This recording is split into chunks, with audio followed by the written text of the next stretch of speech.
ইডির ওপর হামলায় মূল অভিযুক্ত তৃণমূলী গুন্ডা শাহজাহান শেখকে লুকিয়ে রেখেছেন মমতা বন্দ্যোপাধ্যায় নিজে। শুক্রবার চুঁচুড়ায় যুব দিবসের অনুষ্ঠানে যোগদান করে এই দাবি করলেন হুগলির বিজেপি সাংসদ লকেট চট্টোপাধ্যায়। তিনি জানান, গোটা বিষয়টির উপর নজর রয়েছে কেন্দ্রীয় স্বরাষ্ট্র মন্ত্রকের। এদের হাল খুব খারাপ হবে বলে মন্তব্যও করেন তিনি। এদিন লকেট চট্টোপাধ্যায় বলেন, মমতা ব্যানার্জি শাহজাহানকে লুকিয়ে রেখেছে। মমতা ব্যানার্জির 30% ভোট ব্যাংকের দরকার। বাইরে থেকে রোহিঙ্গাদের নিয়ে এসে জাল ভোটার আইডেন্টিটি কার্ড তৈরি করে তাদেরকে রেখে দেওয়া হয়েছে। কারণ 2024 মানুষের ভোটে উনি বিশ্বাস করছেন না।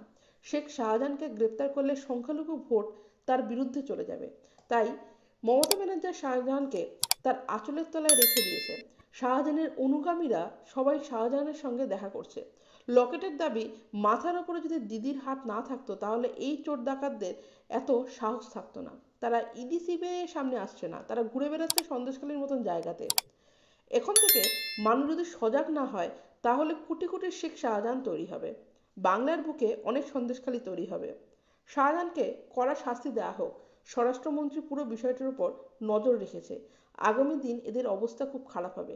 সাত সকালে সুজিত বসু তাপস রায়ের বাড়িতে ইডি হানা প্রসঙ্গে সাংসদ বলেন, নরেন্দ্র মোদীর হাত ধরে যখন দেশ এগিয়ে চলেছে সেই সময় বাংলা ঠিক তার উল্টো পথে চলছে। তৃণমূল সরকারের প্রতিটি নেতা মন্ত্রী বিভিন্ন দুর্নীতির সঙ্গে যুক্ত।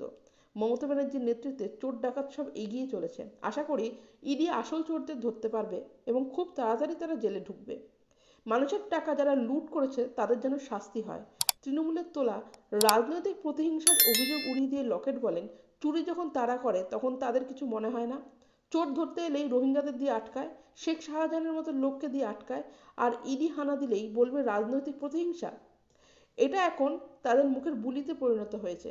যেমন ভোটে জিতলে বলে মানুষের জয়, আর হারলে বলে ইভিএম খারাপ ছিল।